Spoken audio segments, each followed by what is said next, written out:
Hello, my name is Cornell Thomas, and I'm the author of the book Searching for Answers When God Reveals His Image.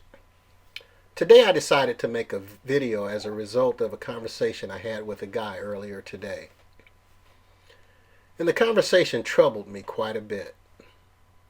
So today I want to dispel a myth about God. During my journey in the writing of the book Searching for Answers When God Reveals His Image, God showed me a lot about Himself and about His image and who He is and the glory that He has. God is awesome. He is great. He is loving. He is kind.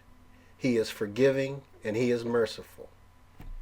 And I know that many of you watching this video love God with all your hearts, your souls, and your minds. But in our glorification of God, we have embellished to a certain degree. We have glorified God to the point where we have given Him a bad reputation. This bad reputation stems from the conversation I had with a gentleman earlier today. He told me that he used to be a Christian, but now he's an atheist because he cannot worship a God who would cause all the confusion, the pain, the suffering, and destruction that he sees in this world today. He cannot trust a God who would plan for man to fall into the condition that we are in today. And this conversation troubled me so much I had to make this video to dispel this myth. As I said before, God is great. He is loving. He is awesome. He is kind. And today, as I said, I need to dispel the myth.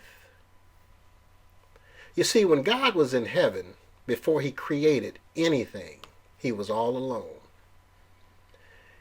And the Word was God, and the Word was with God.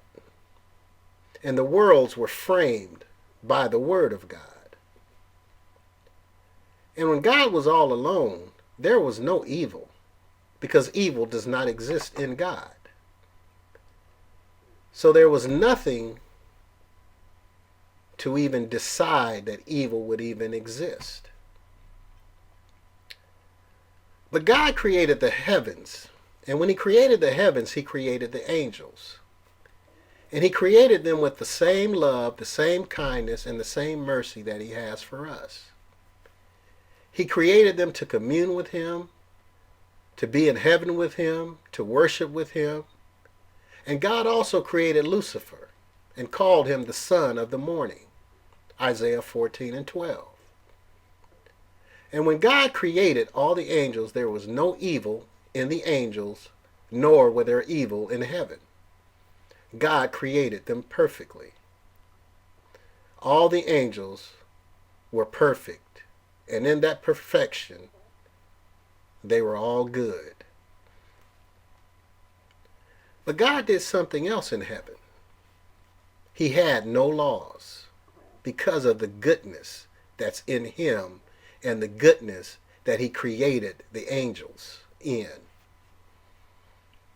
Galatians 3:19 reads, "What purpose then does the law serve?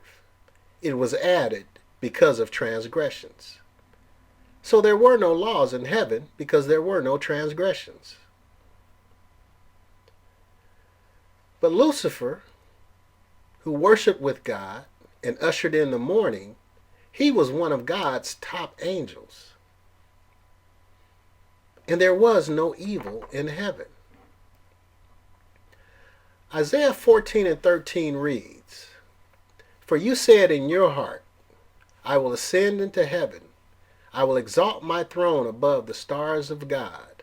I will sit on the mount of the congregation on the farthest sides of the north." Lucifer decided he was going to rise above God, that he was going to sit on the mount of the congregation. He wanted God's position. Ezekiel 28:15 reads, "You were perfect in your ways from the day you were created." You see, God created Lucifer perfect. there was no evil in him. Evil does not exist in perfection. But Ezekiel 28:15 goes on to say, till iniquity was found in you. So Lucifer was perfect. But it was Lucifer who said in his heart he would rise above God. So iniquity was found in Lucifer. God did not create iniquity. It was found, meaning to come upon by chance, to locate or obtain by search or effort, or to discover or perceive after consideration. Once again, God is pure goodness and love, and did not know evil when he created the heavens and the angels.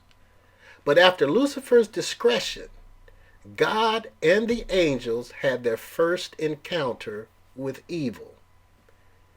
Iniquity was not in heaven before it was found in Lucifer.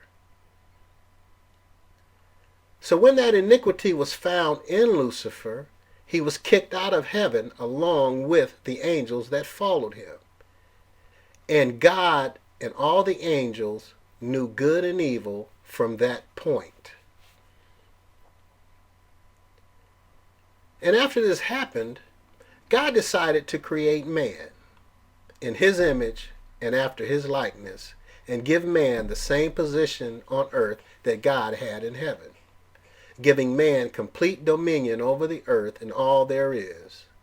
Man had the same position and authority that God had in heaven here on earth. But God did something different than what he did in heaven. God decided to create a law because of the transgression of Lucifer. Once again, what purpose does the law serve? It was added because of the transgression. Even though Adam had the same freedom the angels had in heaven, God commanded man, saying, of every tree of the garden you may eat freely, but the tree of the knowledge of good and evil you shall not eat, for in the day that you eat, you shall surely die. You see, as I wrote my book, I learned that God did not want Adam and Eve to know good and evil. He wanted them to have freedom, to have love, to have kindness. He wanted them to have what he had given to the angels in heaven. But Lucifer took that away when they learned good and evil and the difference between the two. So God didn't want Adam and Eve to know that. So God gave Adam a law to not eat of that tree. So Lucifer, who's now known as Satan, decided to come, kill, steal, and destroy. Genesis 3:1-5 reads, Now the serpent was more cunning than any beast of the field which the Lord God had made. And he said to the woman, Has God indeed said, You shall not eat of every tree of the garden? And the woman said to the serpent, We may eat the tree of the trees of the garden, but the fruit of the tree which is in the midst of the garden, God has said, You shall not eat it, nor shall you touch it, lest you die. Then the serpent said to the woman, You will not surely die. Now this is the lie the serpent told Eve. This was something God did not know. John 8:44 reads, Jesus told the Pharisees, You are of your father the devil, and the desires of your father you want to do. He was a murderer from the beginning and does not stand in the truth, because there is no truth in him. When he speaks a lie, he speaks of his own resources, for he is a liar and the father of it. You see, God is not the father of the lie. He did not create a lie. He did not plan for a lie. It is not one of God's resources. It is one of Satan's resources. It does not exist in God. Titus 1:2 reads, God cannot lie from the beginning. You see, God did not create Satan to tell a lie. This is one of Satan's own resources. So we see here that iniquity was first found in Satan, and he then gave birth to the lie from within himself, from his own resource. See, God had nothing to do with those things. Then the serpent told Eve, for God knows that in the day you eat of it, your eyes will be open and you will be like God, knowing good and evil. So when the woman saw that the tree was good for food, and it was pleasant to the eyes, and a tree desirable to make one wise, she took of its fruit and ate. She also gave to her husband with her, and he ate. James 1:15a reads, then when desire is conceived, it gives birth to sin. You see, here's another thing that God had nothing to do with. Satan created sin by causing the conception of evil desire within Eve. When desire has conceived. See, before, when God commanded them to not eat of the tree, Eve had no desire to go against the will of God. But Satan conceived that desire in her. And that desire gave birth to sin. See, so now we have Satan, who iniquity was found in him. He then fathered the lie from his own resources. He then conceived evil desire within Eve, and that evil desire produced sin. And then when sin was given birth to, Romans 7:8 reads, sin, taking opportunity by the commandment, produced in me all manner of evil desire, for apart from the law, sin was dead. So Satan, once again, this is his progression. This is not God working this out. This is Satan in his iniquity giving birth to the lie, conceiving evil desire in Eve, giving birth to sin, and now we have sin taking the opportunity by the commandment to produce the evil desire within Eve. This is one of the, and this is something that God cannot handle. See, God did not know what it felt like to be tempted. This is one of the reasons why he sent forth his word, to be born of a woman. See, Hebrews 2:17 and 8 reads, therefore in all things he, Jesus, had to be made like his brothers, that he might be a merciful and faithful high priest in the things pertaining to God, to make propitiation for the sins of the people. For in that he himself has suffered being tempted, he is able to aid those who are tempted. Hebrews 4:15 reads, for we do not have a high priest who cannot sympathize with our weaknesses, but was at all points tempted as we are, yet without sin. When Adam and Eve was in the garden being tempted by that evil desire that the serpent conceived in them, God did not know how that felt, because God cannot be tempted by evil. James 1:13 reads, let no one say when he is tempted, I am tempted by God. For God cannot be tempted by evil, nor does he himself tempt anyone. See, God does not tempt anyone. So to say God planned for Eve to be tempted is to say God tempted Eve. So God didn't do that. That did not come from God. And then one might ask, well, why didn't God perform judgment on Satan? Well, as stated before, God is righteous and God is just.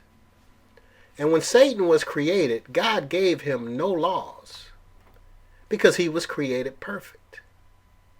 So even though Satan did what he did, sin could not be imputed against Satan at that time. But Satan will be judged for his transgressions. But God had to perform judgment on Adam and Eve, so he kicked them out of the garden, and the sin nature was now part of mankind, which is another subject I'll talk about in my next video. But today I want to dispel the myth that God knew and planned for the uprising of Lucifer, that he planned on the serpent lying to Eve, and that he planned on man sinning against him. These things were impossible for God to know because none of these things exist in God, nor are they part of his image, his being, or his nature. They are all part of Satan and the iniquity that was found in him. And Satan, who is the father of the lie and deception, wants us to believe that God planned these things. He wants people to believe that God is capable of causing all the confusion and the misery and the pain in this world when it stems from him. It does not stem from God. It's not in God. He's loving, he's kind, and he's gentle. And that's why God sent forth his Son to die for us. His only begotten Son, his beloved Son, he sent his Son to die for us because of what Lucifer did. My name is Cornell Thomas, and I invite you to read my book, Searching for Answers When God Reveals His Image, available on Amazon and all electronic formats. I also ask that you like my page, Searching for Answers When God Reveals His Image, on Facebook. Thank you, and God bless.